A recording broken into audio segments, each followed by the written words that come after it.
Hello बच्चों, हम class 12th की इकोनॉमिक्स कर रहे हैं। उसका 4th चैप्टर का लास्ट टॉपिक है हमारा classification of goods with reference to demand, यानी कि डिमांड के आधार पर वस्तुओं का वर्गीकरण, मांग के आधार पर वस्तुओं के प्रकार। तो अकॉर्डिंग टू डिमांड या विद रेफरेंस टू डिमांड जो गुड्स हैं वो 3 टाइप्स की होती हैं। पहला है नॉर्मल गुड्स, यानी कि सामान्य वस्तुएं। सामान्य वस्तुएं कौन सी होती हैं? ऐसी वस्तुएं जिनका इनकम इफेक्ट पॉजिटिव होता है, यानी कि आय प्रभाव धनात्मक होता है। पॉजिटिव इनकम इफेक्ट मतलब अगर हमारी इनकम बढ़ेगी, आय बढ़ेगी तो डिमांड भी बढ़ेगी, आय कम होगी तो डिमांड भी कम होगी। अब ये डायग्राम देखिए, यहाँ पे क्या है? यहाँ पे Y हमारी इनकम है और Q है हमारी डिमांड। अगर हमारी इनकम Y है तो डिमांड कितनी है? Q। अगर इनकम बढ़ के Y1 हो गई तो डिमांड भी बढ़ के क्या हो गई? Q1। यानी कि हमारी इनकम और डिमांड दोनों में पॉजिटिव रिलेशन है, धनात्मक संबंध है। अगर एक बढ़ेगा तो दूसरा भी बढ़ेगा, अगर एक कम होगा तो दूसरा भी कम होगा। दोनों एक ही डायरेक्शन में मूव करते हैं। इनकम बढ़ी तो मांग भी बढ़ गई, जैसे हमारी आय बढ़ी वैसे ही हमारी डिमांड में भी इंक्रीमेंट हो गया। ये है पॉजिटिव इनकम इफेक्ट, धनात्मक आय प्रभाव। और प्राइस इफेक्ट क्या होता है इनका, यानी कि कीमत प्रभाव क्या होता है? नेगेटिव, यानी कि ऋणात्मक। कीमत प्रभाव ऋणात्मक का क्या मतलब है कि प्राइस और डिमांड, यानी कि कीमत और मांग में विपरीत संबंध होता है। कीमतें बढ़ेंगी तो मांग कम होगी, कीमतें कम होंगी तो मांग बढ़ेगी। मतलब हमारी डिमांड और हमारे प्राइस में इनवर्स रिलेशन होता है, अपोजिट रिलेशन होता है, नेगेटिव रिलेशन होता है। इसमें देखो हमारा प्राइस P है तो डिमांड कितनी है? Q। अगर हमारा प्राइस बढ़ के P1 हो गया तो हमारी डिमांड कम हो गई, कितनी हो गई? Q1 हो गई। तो हमारी इनकम इफेक्ट क्या होता है नॉर्मल गुड्स में? पॉजिटिव, यानी कि इनकम और डिमांड में सीधा संबंध होता है, धनात्मक संबंध होता है। और प्राइस इफेक्ट यानी कि कीमत प्रभाव क्या होता है? नेगेटिव, ऋणात्मक।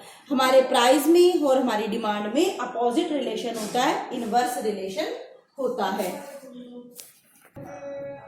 अगली दूसरी है हमारी इंफीरियर गुड्स, यानी कि निम्न कोटि की वस्तुएं। इंफीरियर गुड्स या निम्न कोटि की वस्तुएं क्या होती हैं? ये वस्तुएं ज्यादा अच्छी क्वालिटी की नहीं होती, तो इनका जो इनकम इफेक्ट है, आय प्रभाव है, वो ऋणात्मक होता है, नेगेटिव होता है। यानी कि हम घटिया वस्तु, अगर हमारी इनकम बढ़ गई तो हम घटिया वस्तुएं लेना पसंद नहीं करते, इसीलिए इनका जो इनकम इफेक्ट है वो नेगेटिव होता है। जैसे कि हमारी इनकम यहाँ Y थी तो हमारी मांग कितनी थी? Q। अगर हमारी इनकम बढ़ के Y1 हो गई तो हमारी डिमांड कम होके Q1 हो गई। क्यों? क्योंकि आय बढ़ने से, इनकम बढ़ने से हम अच्छी क्वालिटी की गुड्स की तरफ जाएंगे, नॉर्मल गुड्स की तरफ जाएंगे, हम इंफीरियर गुड्स नहीं लेंगे। इसलिए जो ये निम्न कोटि की वस्तुएं हैं, इंफीरियर गुड्स हैं, इनका जो इनकम इफेक्ट है यानी कि आय प्रभाव है वो ऋणात्मक होता है। इनकम और डिमांड में उल्टा संबंध होता है, इनवर्स रिलेशन होता है। इनकम बढ़ेगी तो डिमांड कम होगी।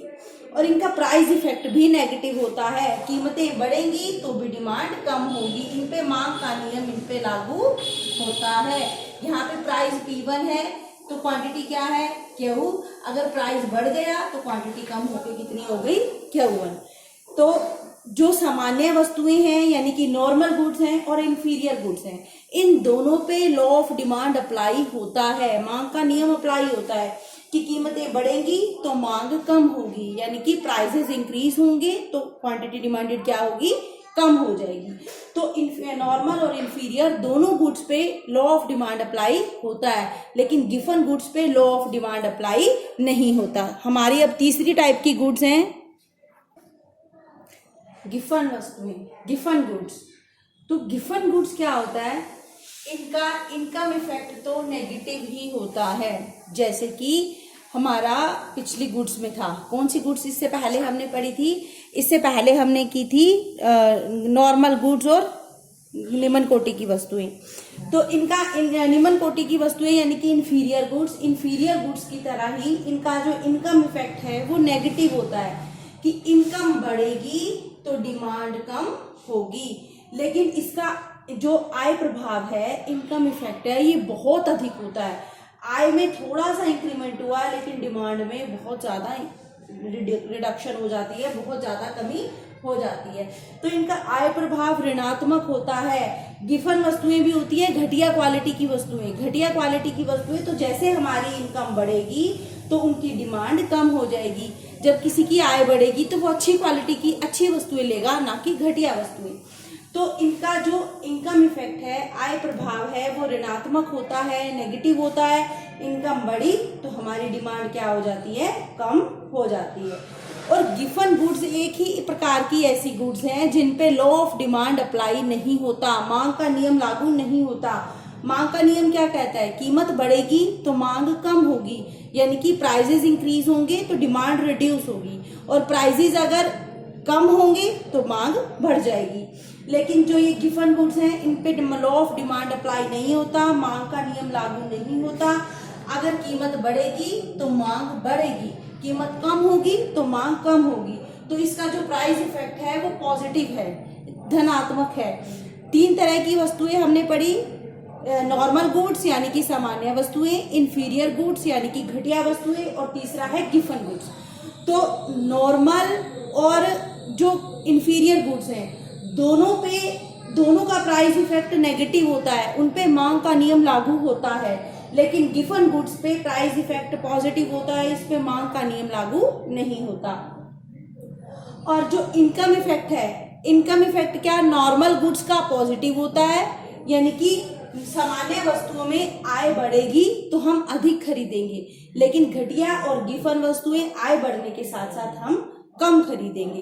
तो जो नॉर्मल गुड्स है उसमें इनकम इफेक्ट नेगेटिव होता है, पॉजिटिव होता है, और बाकी दोनों में इनकम इफेक्ट क्या होता है, हमारा नेगेटिव होता है। तो ये थी 3 types of goods with reference to demand. Thank you.